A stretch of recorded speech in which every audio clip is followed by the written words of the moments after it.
Bonjour à toutes et à tous. Bonjour pour ceux qui nous rejoignent encore.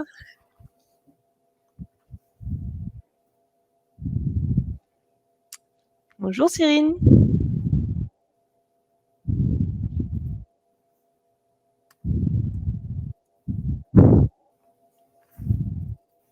Bonjour Laetitia, bonjour Arthur, bonjour Jean-François. Eh bien, ravi de voir qu'on est aussi nombreux. Bonjour Eric, Elodie. Eh bien, je vais commencer à introduire le temps que toutes les personnes nous rejoignent. Bonjour à toutes et à tous et bienvenue dans ce webinaire Indigo. Merci d'être avec nous aujourd'hui. Nous allons passer environ 45 minutes ensemble. C'est pour ça que je démarre maintenant pour décrypter le marché des jobs en RSE. Donc avec Fabien Sécher, directeur marketing et porte-parole de Jobs That Make Sense. Bonjour. Que je laisserai présenter après. Et nous avons Cyrine dans le chat, qui est notre responsable des admissions chez Indigo et qui accompagne les participants qui s'intéressent à nos formations jusqu'au lancement de leur programme. Elle m'accompagne aujourd'hui sur ce chat, sur le webinaire, pour répondre à toutes vos questions, parce qu'on est nombreux, c'est génial. Je suis très contente d'avoir autant de personnes qui sont intéressées pour avoir un impact dans leur carrière. Bonjour encore à ceux et celles qui nous rejoignent. Ce webinaire s'inscrit dans notre semaine carrière que nous avons le plaisir d'animer en partenariat avec Jobs That Make Sense et pour vous aider donc à structurer votre projet professionnel et mieux comprendre les opportunités du secteur. Prêt à explorer les tendances et les métiers qui recrutent? Je suis Émilie, responsable pédagogique d'Indigo et avant de commencer, je vous partage quelques mots sur Indigo. Donc Indigo, c'est la 3e école, juste pour la petite histoire, du campus Maria School, dédiée à la RSE. Nous avons également 2 autres écoles, l'école Lyon spécialisée en innovation et intelligence artificielle et l'école Maestro dédiée aux project managers. Notre philosophie, c'est de donner envie d'apprendre tout au long de sa vie. Nous accompagnons des milliers d'apprenants dans leur reconversion professionnelle en RSE, ainsi que des experts qui souhaitent approfondir leurs compétences. Chez Indigo, nous proposons 2 bootcamps, le bootcamp RSE et le bootcamp CSRD. Nos formations sont conçues pour être rapidement actionnables en entreprise. Et donc, nous avons le bootcamp RSE qui couvre toutes les étapes clés de la construction d'une stratégie RSE. Et la prochaine promotion, c'est le 19 mai. Donc, c'est comme je vous l'ai dit, c'est un bootcamp qui peut être adapté aux personnes en reconversion en poste ou aux personnes en reconversion ou en poste, avec un rythme justement adapté. Et donc, ce sont des formations très orientées vers la pratique, animées par des experts terrain, au profil varié, comme vous pouvez le voir sur les slides. Nos formations sont inspirées de la méthodologie Maria Montessori, apprendre en faisant. Cyrine, est-ce que tu pourras partager la brochure sur le chat, s'il te plaît, pour les personnes qui seraient intéressées? D'ailleurs, vous avez les coordonnées de Cyrine. Juste avant de laisser la parole à Fabien, nous vous invitons à répondre à un court sondage pour mieux comprendre vos attentes en matière de formation. Je vous l'envoie de suite.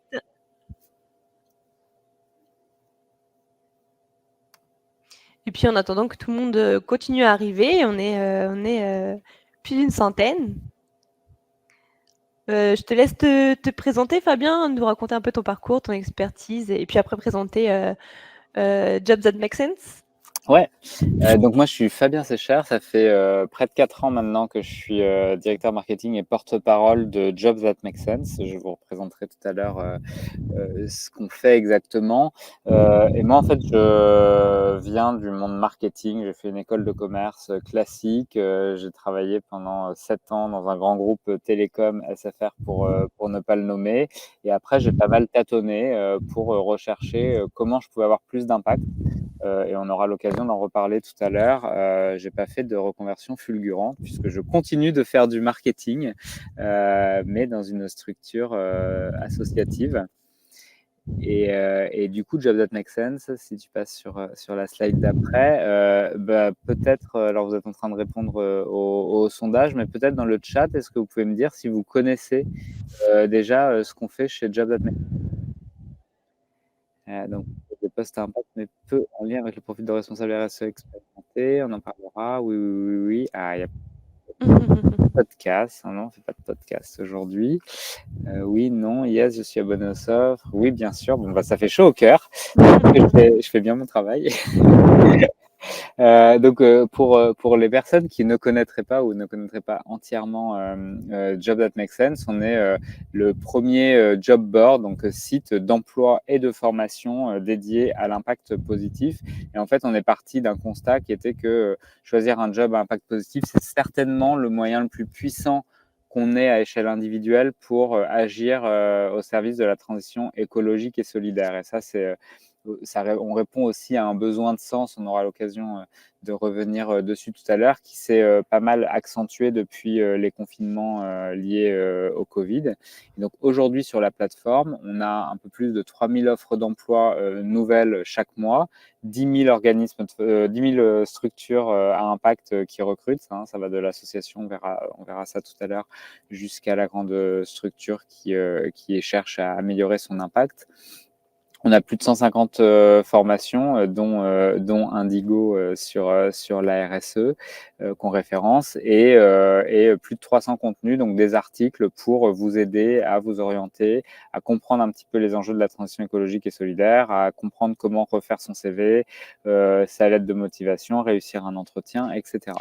Et nous, notre mission qu'on se donne, c'est d'ici 3 ans d'orienter 1 million de personnes vers un emploi à impact positif, vers une carrière à impact positif.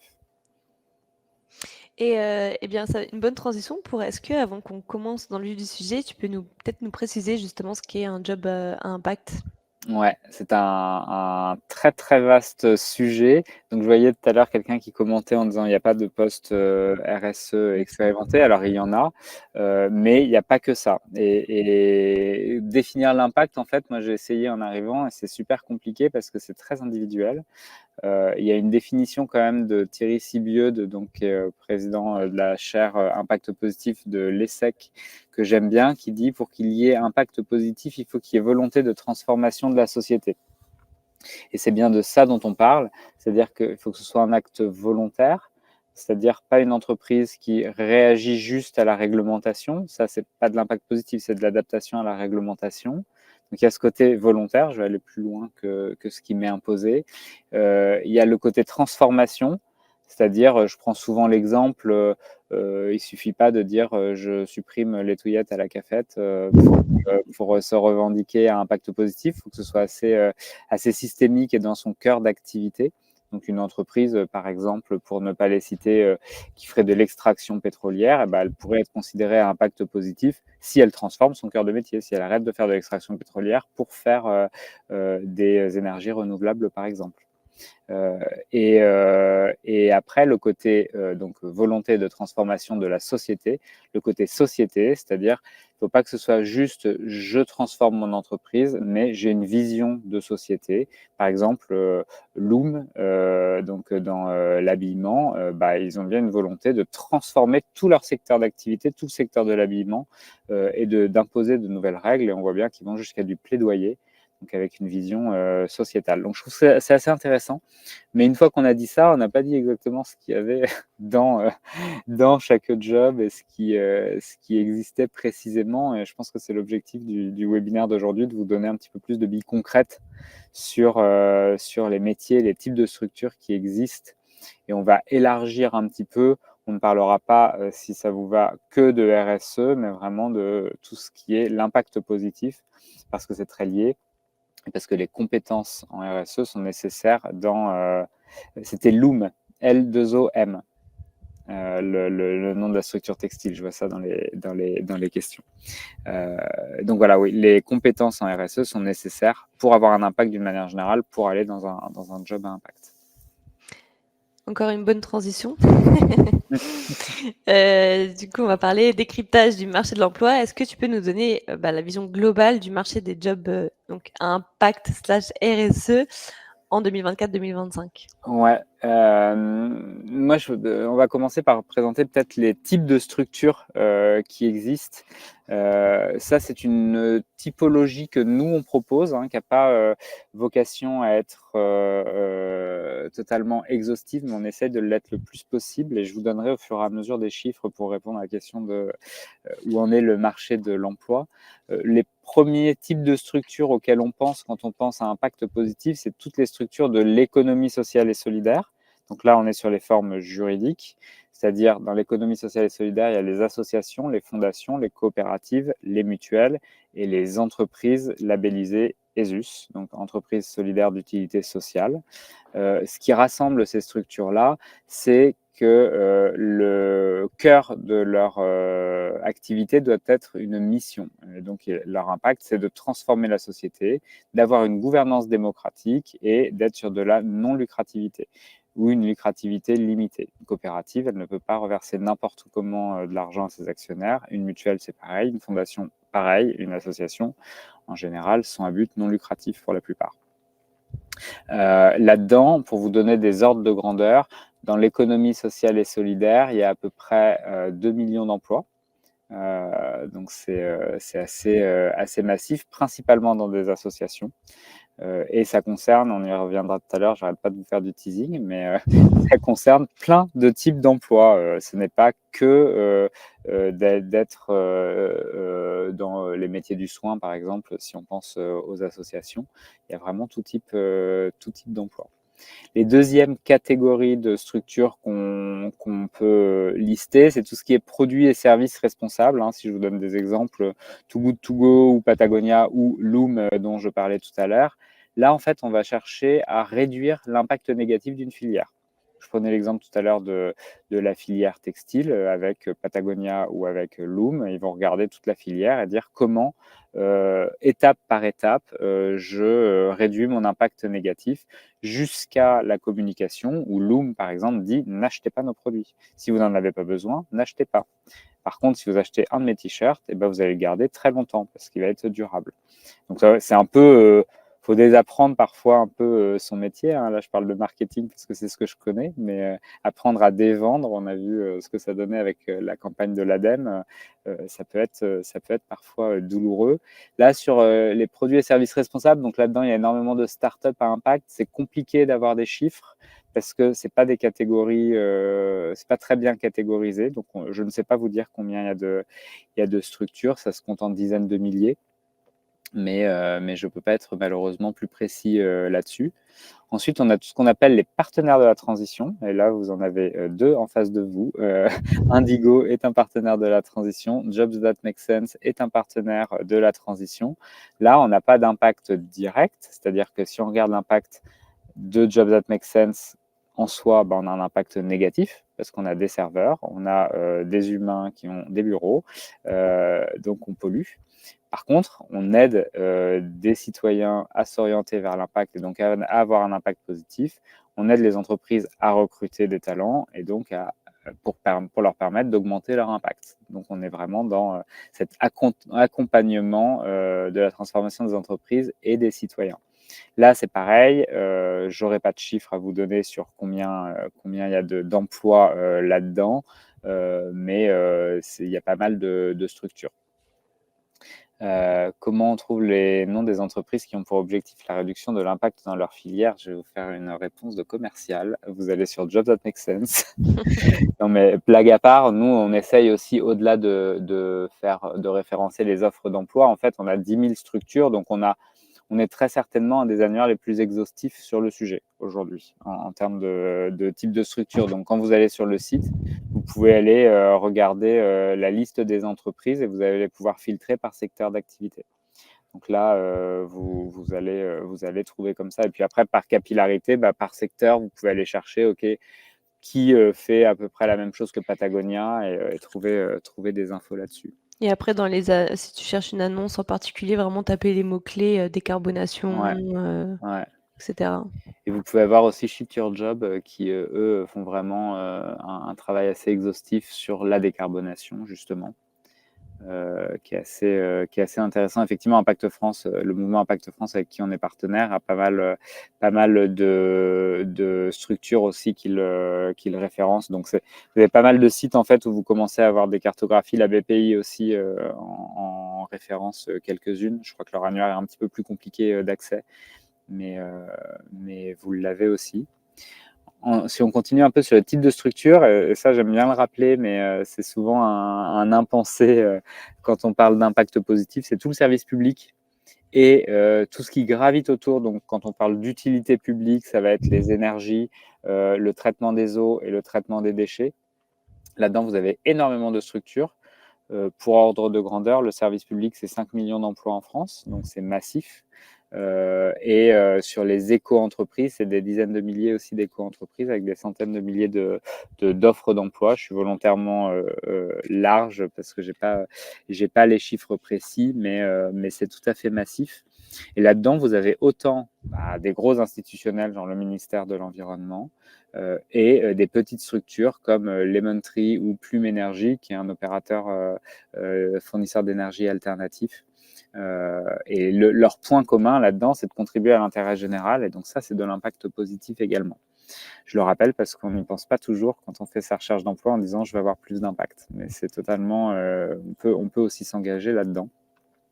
Et enfin, et c'est souvent là où se trouvent les métiers RSE et là où on a le plus de doutes sur l'impact, c'est les entreprises en transition. Donc une grande entreprise qui se transforme. Et là, vous pouvez être soit dans un département RSE, soit ajouter de l'impact dans votre emploi. Et là, l'objectif que vous pouvez avoir et l'impact que vous pouvez avoir dans ces structures-là, c'est de réduire l'impact environnemental ou social, d'améliorer l'impact de la structure. Et ça, c'est hyper important aussi parce que nous, dans la vision de Jobs That Make Sense, on va avoir la vision la plus large et exhaustive possible de ce qui est à impact positif et on ne veut pas dire aux citoyennes et aux citoyens en fait, il faut aller vers là, il faut être, entre guillemets, puriste de l'impact ou au contraire, il faut à tout prix aller dans des grandes entreprises pour les transformer. En fait, il faut La de tout. RSE, ça doit être infusé partout, à tous les niveaux. Il faut de tout exactement c'est aussi important de transformer les entreprises existantes que d'en créer de nouvelles qui soient très puristes impact. Puis souvent, il y a pas justement, les entreprises qui ont déjà un modèle, qui sont construites avec un modèle d'affaires plus vertueux, ont moins de demandes de talents divers. Donc ça peut être plus intéressant pour vous d'aller chercher justement des entreprises où il y a plus à modifier à l'intérieur. Voilà un peu pour les types de structures et si vous voulez, on peut passer tout de suite rapidement au type de métier. Qu'est-ce qu'on peut faire comme métier dans ces structures? Là, pareil, souvent quand on pense avoir un impact, on pense à ce qu'on appelle les métiers verts, c'est-à-dire des métiers qui sont 100% fléchés impact positif. Soit dans la transformation de la société, par exemple, je deviens ingénieur spécialisé dans les énergies renouvelables ou agriculteur ou agricultrice bio ou spécialiste dans la rénovation énergétique des bâtiments. Ça, c'est des métiers qui sont 100% impact positif et on le voit qui nécessitent des compétences très particulières, des formations longues. Vous pouvez aussi avoir dans les métiers verts, les métiers qui ont pour objectif de transformer les entreprises. C'est là où on va trouver stricto sensu le responsable RSE, directeur RSE ou chef de projet RSE ou consultant RSE ou consultant bilan carbone ou responsable climat dans les entreprises. Voilà, ça c'est des métiers pareil, 100% verts. Pour ordre de grandeur, ça c'est la DARES qui le dit, donc la direction de l'emploi en France, c'est à peu près 150 000 emplois. Les métiers verts. Et à côté de ça, on a ce qu'on appelle les métiers verdissants, c'est-à-dire tous les métiers qui intègrent de l'environnement dans leur métier, typiquement faire du marketing responsable, faire des achats durables. Si on prend par exemple la filière textile, et de se dire non, j'arrête d'acheter dans des usines chez les Ouïghours ou du coton qui est planté dans des conditions désastreuses pour l'environnement. Et je vais cleaner ma filière. Ça, c'est du métier verdissant parce que je reste acheteur mais en fait, j'intègre une dimension verte dans mon métier. Et ce qu'on voit, et on parlait de tendance tout à l'heure, ça, c'est une grosse tendance actuelle, c'est qu'en fait, les entreprises, oui, elles ont des départements RSE maintenant, mais elles ont aussi et surtout de la RSE qui infuse dans tous les métiers. Mmh. Donc aujourd'hui, c'est très important. Vous pouvez partir de votre métier actuel et vous dire, OK, comment ça, c'est quoi mon métier actuel, mais en plus vert? Moi, qui fais du marketing, de la com, et ben, ça veut dire à quel canot je vais renoncer. Je vais renoncer à faire des bâches textiles, et cetera. Quel message je vais renoncer. Je vais pas, là, aujourd'hui, je suis pas sur une situation où je vends des choses, mais si j'étais dans la bagnole, ben, je ferais peut-être pas de la voiture si j'étais, à impact positif, mais comment j'incite pas à renouveler, par exemple, des téléphones portables tous les ans, si je rebossais dans les télécoms comme je le faisais avant. Donc c'est vraiment des transformations de son métier, et ça, c'est super, super stimulant. Ça nécessite des compétences RSE particulières. Et pour vous donner des ordres de grandeur, donc je disais 150 000 métiers verts, c'est à peu près 4 millions de métiers verdissants. Donc on voit que là, c'est tout à fait massif. Et enfin, les métiers classiques dans des structures à impact, c'est-à-dire que vous prenez toutes les structures dont on parlait tout à l'heure, et vous avez tous les métiers qui existent dans ces structures. Hein. Des comptables, si vous êtes comptable, eh ben, il y en a besoin dans les associations, il y en a besoin dans les startups à impact, il y en a besoin dans le service public. La comptabilité du service public est certainement particulière, mais en tout cas, vous avez des compétences transférables pour le faire. Si vous si vous êtes commercial, je parlais tout à l'heure de vendre des voitures, si vous vendez des voitures aujourd'hui, en fait, vous pouvez aller être recruteur de donateurs à la Croix-Rouge. Et c'est les mêmes compétences qu'il y a derrière, en fait. Hein. Vous devez être capable de négocier, de vendre. Vendre un don, entre guillemets, c'est une vente aussi complexe que vendre une voiture, croyez-moi. Vous bossez dans le secteur associatif maintenant. Donc, il y a vraiment tous les types de métiers qui peuvent être transférés à des types de structures à impact positif. Et donc, pour exercer ces métiers-là, vous avez déjà les compétences parce que vous connaissez votre métier. Il faut juste comprendre le secteur d'activité, donc s'acculturer aux limites planétaires, à ce que c'est que le fonctionnement d'une association. Et là, il y a des types de formations qui sont hyper intéressants aussi pour ça. Voilà un petit peu pour le panorama. Je vois qu'il y a des questions, peut-être que je peux répondre en même temps. Classeriez-vous les cabinets de conseil de type Big Four dans la catégorie partenaires de la transition ou entreprises en transition du fait qu'elles se transforment elles-mêmes et sont prescriptrices de normes? Les Big Four, dans l'ensemble, je ne dirais pas que c'est des partenaires de la transition parce qu'ils n'ont pas encore totalement transformé leur cœur d'activité. Cela dit, ils ont des practices dédiées à la, pour parler anglais, sustainability, à la responsabilité sociale et environnementale. Et du coup, ces practices-là, elles sont partenaires. Moi, je les classerais plutôt partenaires de la transition. Après, ne vous formalisez pas non plus sur cette classification. C'est juste son utilité, c'est vraiment pour vous ouvrir un petit peu des opportunités, des portes, en disant j'avais pas forcément pensé à ces types de structures, mais ça existe aussi.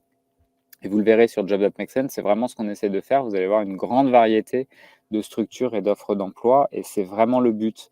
Moi, quand j'ai commencé ma reconversion, qui n'est pas réellement une reconversion, ma transition professionnelle, en fait, j'étais très, très fermé sur je veux bosser dans tel type de structure, je veux avoir tel type d'impact.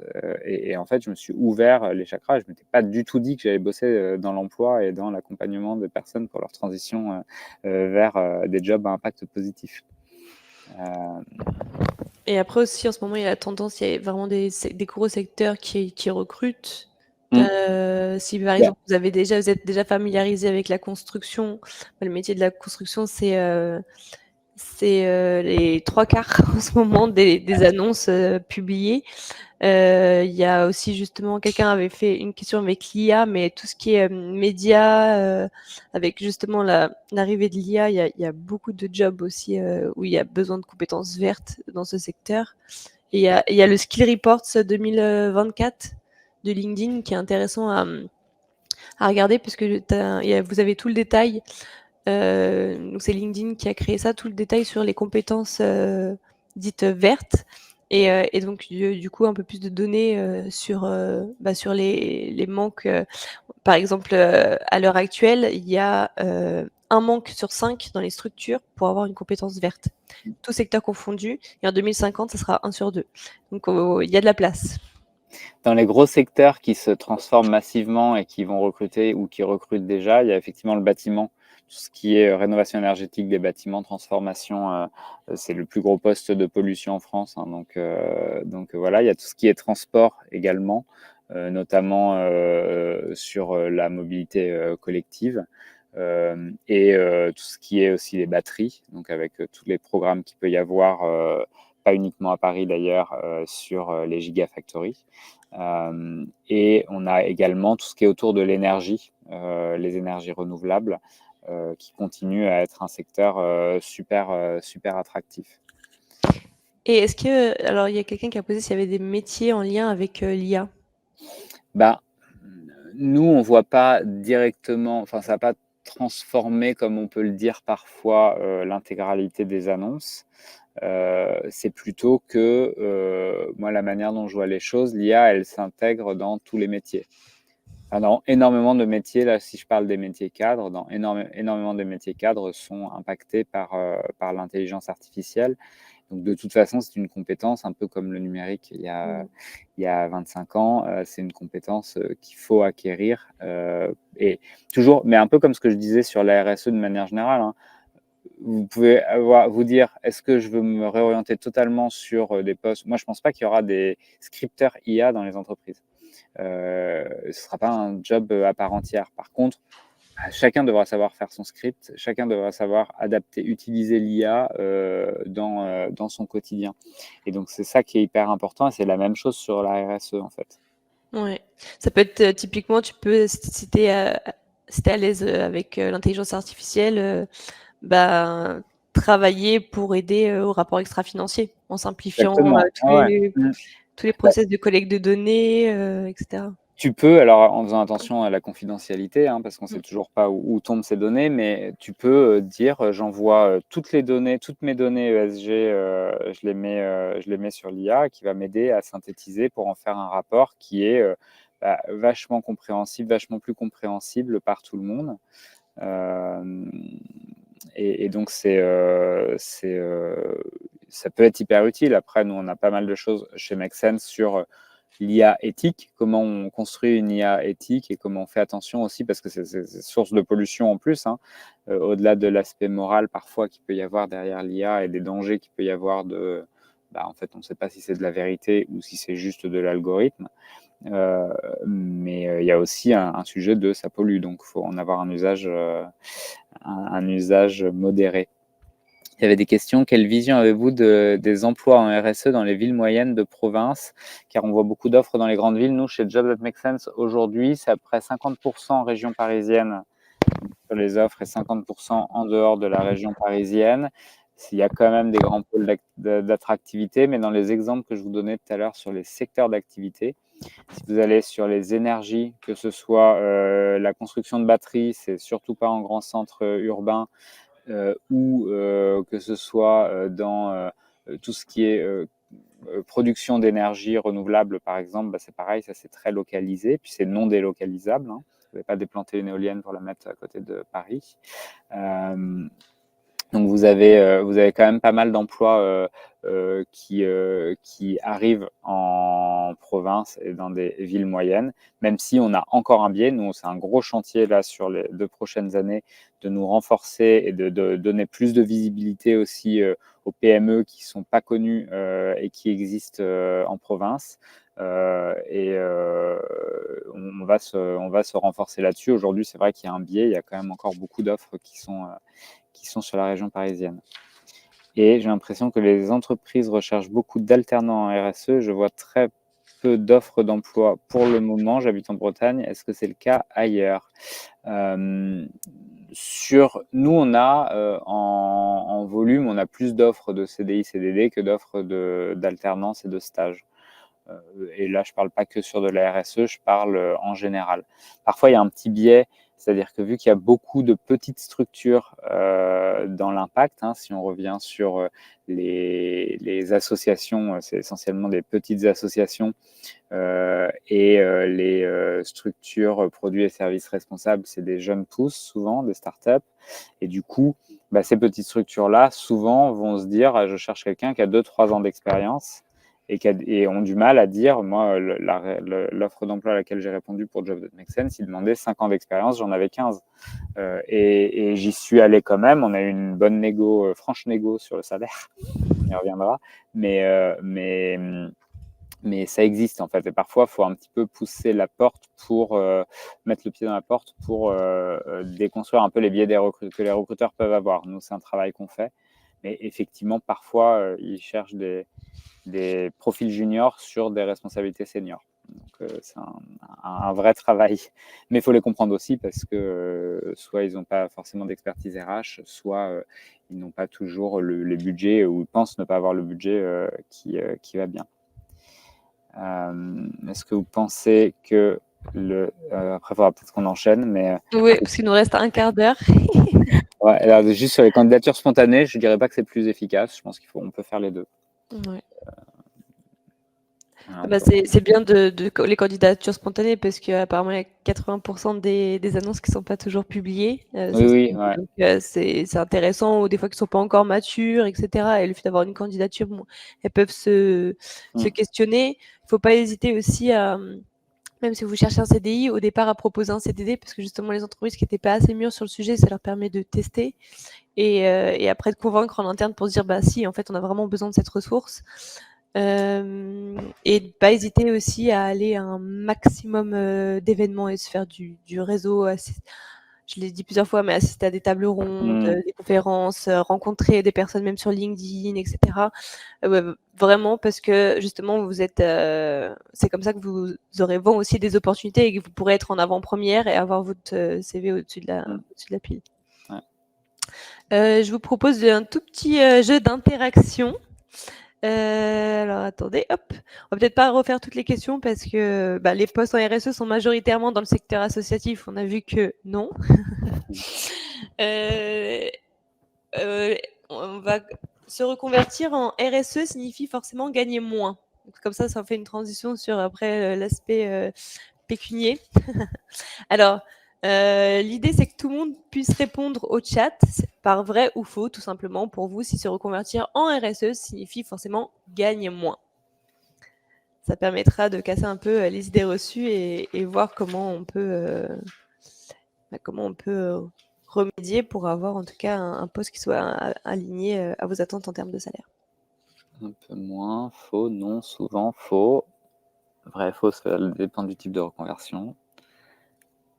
Souvent. Il y a quand même plus de... Tout dépend d'où on vient. Bon, ça c'est mitigé. Ouais. Il y a un peu de tout. Dépend du poste et de la taille d'organisation. Pas mal. RSE égale vivre d'impact et d'eau fraîche. Eh ben, je peux répondre. Bien sûr. Eh ben, c'est partiellement vrai, ça arrive, mais c'est pas systématique.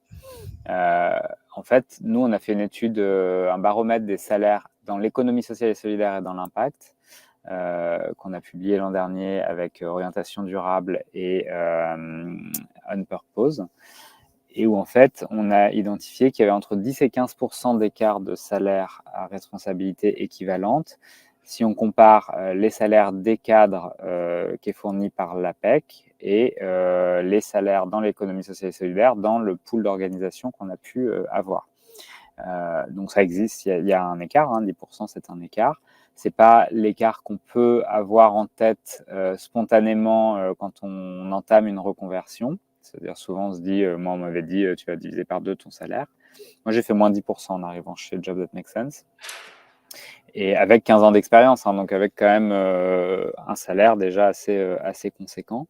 Je ne dis pas que c'est facile, je ne veux pas que vous partiez en disant oui, il nous a donné des faux espoirs. Ça arrive qu'il y ait des salaires qui soient déconnants dans certaines associations. Je dis déconnants par rapport aux compétences. Ça arrive, mais ce n'est pas la règle. Et ça dépend du type de structure. Il y avait une réponse... ça dépend du type de structure. Effectivement, ça va dépendre du type de structure. Si vous allez faire de la RSE dans une grande entreprise, vous êtes payé selon la grille de salaire de la grande entreprise. Donc, vous allez trouver des salaires totalement cohérents. Et ce qu'on voit aussi, c'est qu'il y a une évolution positive des grilles de salaire des structures à impact pour deux raisons. Parce qu'en fait, vu que le secteur de l'impact se renforce, devient et va devenir de gré ou de force la norme, les structures deviennent plus grosses, plus robustes et donc doivent se structurer et donc recruter des profils plus seniors. Ça, c'est le premier point. Notamment, nous, dans les structures qu'on voit, on a énormément de petites structures sur Jobs That Make Sense. Ces petites structures, elles deviennent grandes. Et aussi parce que il y a de la concurrence. Sur des métiers, par exemple, comme les métiers de la tech, on arrive à avoir des salaires équivalents dans les entreprises à impact par rapport aux entreprises classiques. Il y a des exceptions là-dedans. Le cas, par exemple, des commerciaux, où c'est plus compliqué. Par exemple, si vous êtes entre guillemets commercial dans une association, vous n'allez pas avoir la même structure de salaire. La structure de salaire d'un commercial est très, très orientée variable, par variable. Souvent, dans les associations, vous n'avez pas de part variable et du coup, ça vous fait perdre en salaire.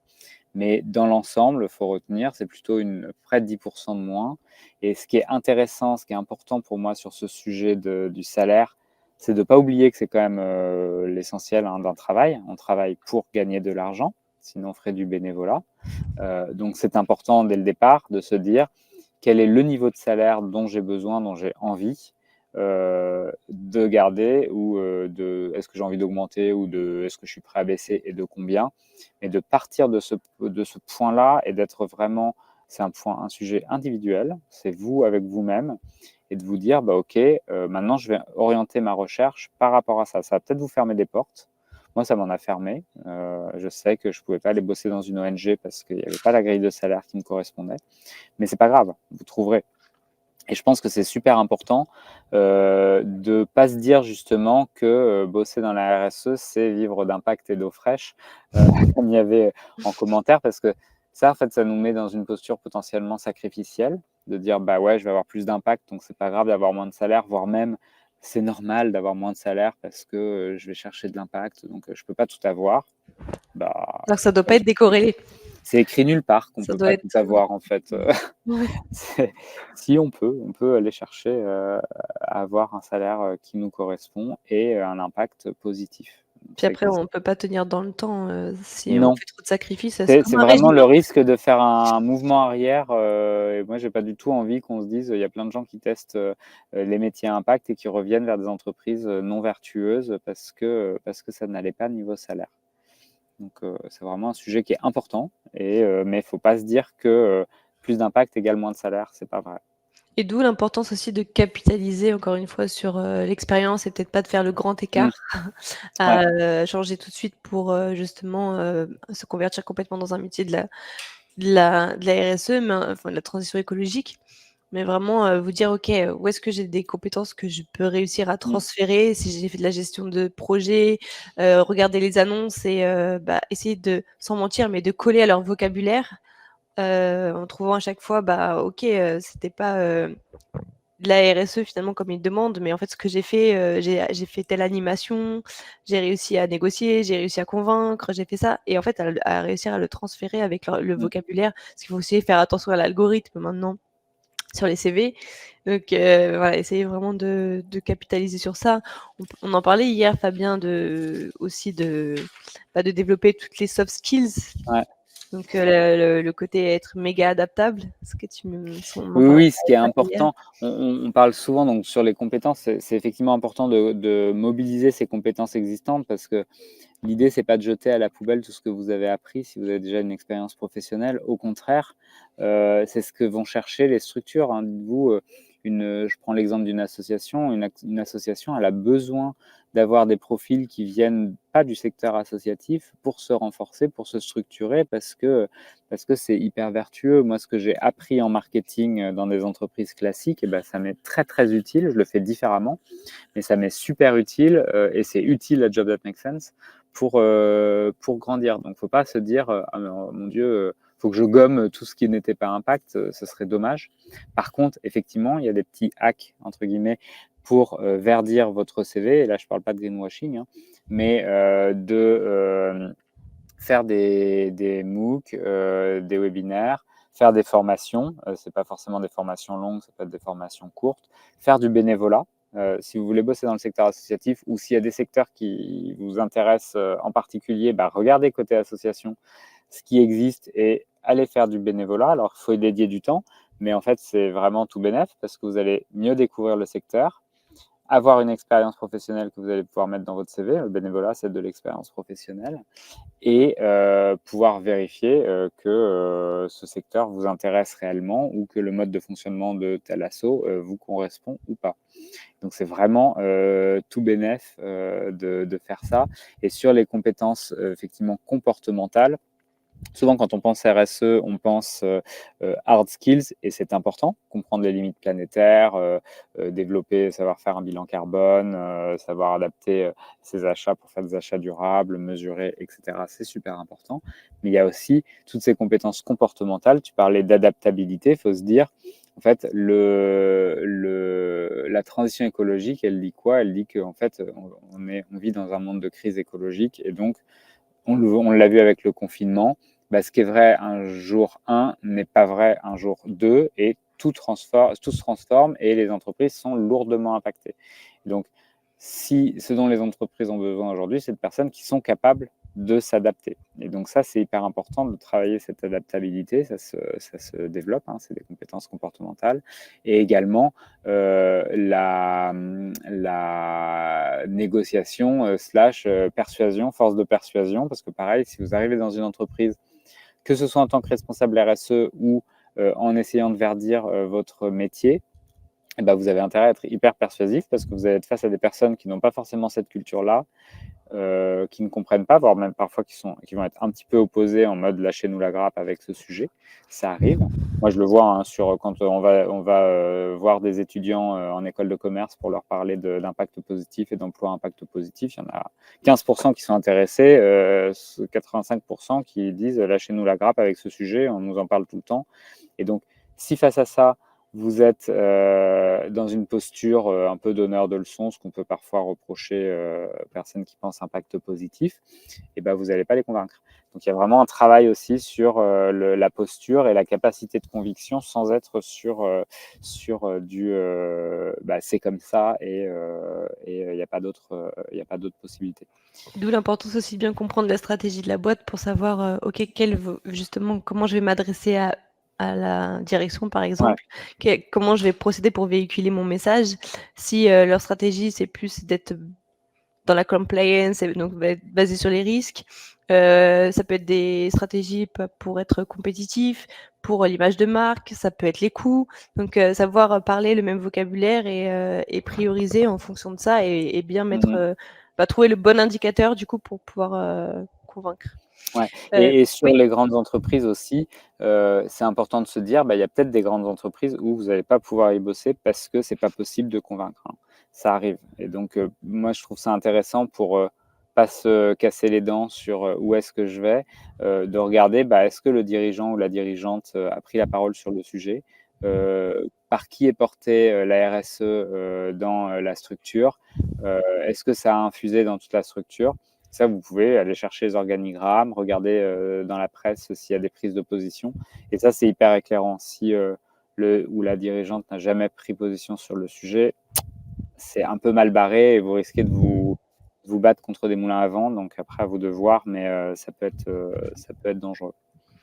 Je rebondis sur ce qu'a dit Nadine. Est-ce qu'une formation continue via webinaire et conférence est suffisante aux yeux d'un recruteur ou a-t-on besoin de certifier ses connaissances? Moi, je pense que c'est vraiment important d'avoir une formation certifiante parce que d'une part, c'est reconnu par les RH, mais aussi pour toi parce que alors, c'est hyper important justement de continuer à s'alimenter, surtout dans cet univers-là où il faut être en veille constante. C'est des secteurs qui changent, enfin des informations qui changent tout le temps, que ce soit en termes réglementaires ou en termes d'avancées. Donc il faut continuer à se former régulièrement et avoir justement toute cette connaissance et en même temps pouvoir faire une formation qui va te permettre de mettre en pratique vraiment avec une formation qui est adaptée sur justement pouvoir créer une stratégie RSE, le mettre en place, et que tu puisses avoir aussi une overview de la RSE à 360, le côté environnemental, le côté social, etc. Il y avait des échanges là sur le bénévolat que je trouve assez intéressant. Oui, il existe une section sur LinkedIn pour renseigner le bénévolat. Moi, je conseillerais quand même, y compris dans le CV ou sur le profil LinkedIn, de le mettre en expérience professionnelle et pas de le mettre dans une section à part, un peu isolée. Et ça peut même déclencher de la discussion avec le potentiel recruteur de dire: «Ah, mais pourquoi vous avez mis ça en expérience professionnelle?» Bah, en vrai, faire bénévole, faire des maraudes, c'est un travail, hein. Il n'est pas rémunéré, mais c'est un travail. Donc je trouve ça intéressant, moi, de le mettre, de le remonter le plus possible. Et en plus, ça fait sauter aux yeux votre engagement. Donc c'est important. Ouais, vraiment important de le valoriser et et de le transférer justement avec le poste que vous recherchez à chaque fois. Et où trouver du bénévolat? Il y a des sites qui existent. Je veux aider, notamment, sur des missions courtes. C'est celui que j'ai en tête. Voilà, je veux aider.gouv.fr. France Bénévolat aussi, qui en référence pas mal. Nous, on en référence quelques-unes. Alors, c'est pas sur Job Make Sense que vous en trouverez masse, mais il y en a. Et encore une fois, vous pouvez aussi trouver des associations et après aller les contacter, voir si elles recherchent des bénévoles. Mais Je veux aider, c'est très bien, la plateforme du gouvernement. Il y a énormément d'offres dessus. Et après, n'hésitez pas autour de chez vous à vous renseigner auprès de la mairie pour des missions plus locales, en fonction de votre appétence aussi, de votre secteur. Si vous êtes dans la mode, bon, par exemple, à un moment donné, j'étais avec WAMEP, Un autre monde est possible, où ils ont justement tout un collectif de designers éco-responsables. Ça peut être Canalien, qui travaille beaucoup avec Surfrider pour nettoyer les canaux en région parisienne. Donc, vous tapez par mots-clés environnement, nettoyage des plages, etc. Enfin, vraiment en fonction de votre appétence et association, et vous allez trouver pas mal de choses. Il est déjà 46. On va prendre de dernières questions avant de couper. Juste, Fabien, si on n'a pas pu répondre à toutes les questions, est-ce que les internautes peuvent te joindre sur Bien LinkedIn sûr, vous pouvez m'ajouter sans aucun souci sur LinkedIn. Et d'ailleurs, c'était une reco que tu faisais tout à l'heure, à laquelle j'adhère à 100%, hein, dans comment vous faites vos recherches, comment vous avancez un petit peu dans votre projet. Il faut contacter des gens à fond. C'est hyper bénéfique. Et les contacter avec une approche désintéressée. Donc, même si derrière, vous avez en idée d'aller postuler à un moment pour leur organisation, contactez-les plutôt en mode: «Bah, j'essaye de me réorienter, ton profil m'inspire, est-ce qu'on peut en parler pendant 15 minutes?» En général, les gens, ils aiment bien parler d'eux. Donc vous devriez avoir des portes plutôt ouvertes. Et je trouve que c'est assez intéressant. Donc en disant ça, je me mets dans la merde parce que je vais avoir plein de gens qui vont m'ajouter, mais c'est très, très bien. Et je répondrai sans aucun souci, avec plaisir, pour continuer la conversation. Bénévole en asso sportive, ça fonctionne aussi. Bien sûr que ça fonctionne aussi parce que, alors déjà, tu es dans une asso, donc tu as de l'impact. Et tu vas avoir plein de compétences que tu développes en étant dans cette association. Ça peut être de la gestion de projet, tu fédères, tu as des sportifs avec toi. J'imagine que tu fais peut-être de l'animation, de l'événementiel. Enfin, c'est plein de choses que tu peux mettre à profit, bien au contraire. Vous avez explosé mon Fabien. Bon, en tout cas, ravie de vous avoir eu aussi nombreux pour ce webinaire, en espérant qu'on a répondu à un maximum de vos questions. N'hésitez pas en tout cas à nous contacter, Fabien ou moi-même sur LinkedIn. Et puis on continue cette semaine de webinaire. Demain, donc on aura Carole et Marianne pour un match consultante RSE versus responsable RSE. Donc n'hésitez pas à rester connectés demain à 12h30 également. En tout cas, on est très très content de vous avoir tous. Je me permets juste avant de quitter, de vous envoyer un petit lien. C'est en fait un mini bilan de compétences que j'ai créé pour cette semaine-là. Donc ceux qui nous ont déjà écouté hier l'ont déjà reçu. Il faut juste que je le retrouve. Voilà. Je vous l'envoie ici, le lien. Ça vous permet un petit peu de réfléchir. Je sais qu'on a déjà des personnes qui l'ont reçu hier, parce qu'il me semble que Bousso, tu étais déjà là hier. Voilà, en fait, ça vous permet de savoir un peu où est-ce que vous en êtes pour vos plans de transition, votre carrière en RSE. Merci à toutes et tous. Merci beaucoup. À bientôt. Merci Fabien. Merci. À bientôt. Bonne journée. À bientôt sur le webinaire Indigo. Salut Bousso.